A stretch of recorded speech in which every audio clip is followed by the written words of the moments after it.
what led you to all of this? Because this is an amazing journey. For me, it was self-worth. I didn't feel worthy. Right. And at the time I said I was depressed, but I labeled myself as depressed. Right.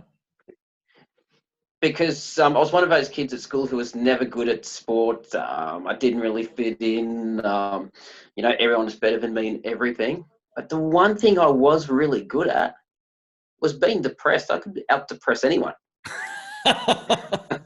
Not really a useful skill set, but geez, you were good at it. No. Did not serve a purpose whatsoever in progressing me forwards. But that sort of became my habit. That became my identity. That was who I become. Because when you get into habitually thinking, I'm depressed, it's no longer a thought or an emotion. It becomes your identity. I was reluctant to go into meditation as well, so initially, but I thought, I've got nothing to lose. What have I got to lose? I mean, if I don't do it, I could potentially lose my life. Everything to gain, nothing to lose. Wow. So I signed up, and I remember this one place. I'll just share this story because I just could not believe the generosity from this particular person. I called up, and it was a Buddhist center in the Chan tradition. And I called up and I said, are you offering any meditation classes? I need it. It's just my situation. And he goes, as a matter of fact, we are. Great. When do you start? And he gave me a date. I said, how much does that cost? Poor money mindset, going back to that. And he's going, no, nothing at all. All we ask you to do is to turn up a Saturday and a Sunday over 2 consecutive weekends. So, okay, I can do that. So I turned up, and what I didn't realize, I was the only person in the class. He had set it up just for me. Wow. And he turned to me and he said, so did you have to come far to come here? I said, oh, it's about 40 minutes, so it's not too bad. I said, do you live here? He goes, no, I flew in from Taiwan to be here today. What? And I'm thinking, look at this. I'm a total stranger, and look what he's giving. Wow. And that was a life changer for me. That's servicing your client, isn't it? When he doesn't pay any money. Definitely servicing your client. Wow.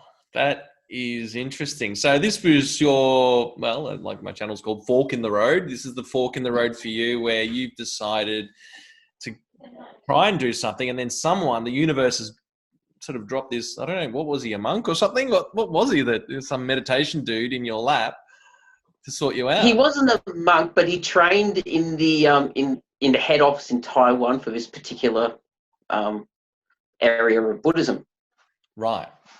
So I just saw the love and the compassion and the peace that he had, and I'm going, I need to follow this path. Yeah, absolutely.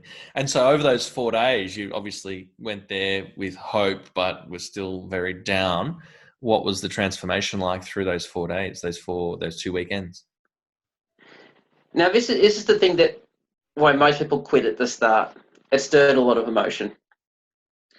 And the reason being is that when we initially go in and we're examining our mind and we're observing our thoughts, it starts resurfacing things we were once suppressing.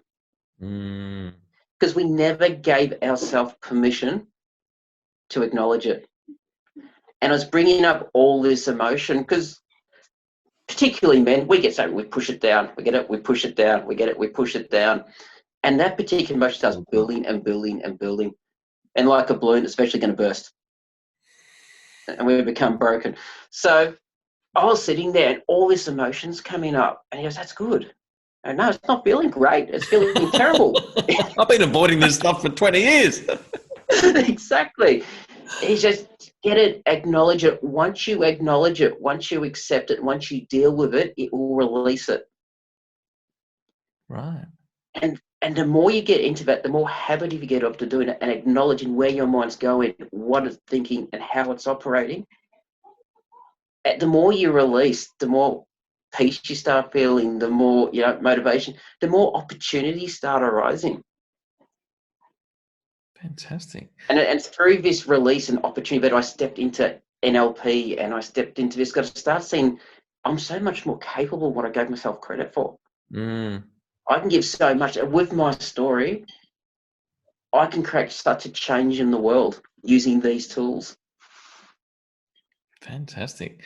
And so now your passion obviously is to teach other people who are going through the same journey of where the hell am I, and giving them an option, some via courses and retreats, etc., and teaching them how they can cycle through that and release whatever's inside. Exactly. And we were discussing it just yesterday. We wait until we're completely down before we become brave. That's We the were problem, discussing doesn't it. it? That's the problem. And, We're almost and we about to said, fall apart. yep. And then, and you're right, you're like, geez, you were brave. But what if we became brave before we became broken? Brave before broken. Yeah, that was what we talked about. It That was the did brave tagline. before. And I It think there's a was. course coming up in your course soon called Brave to Broken. Yes.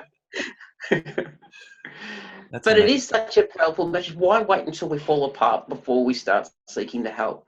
Jump aboard now. Be willing to have a talk. Have a discussion.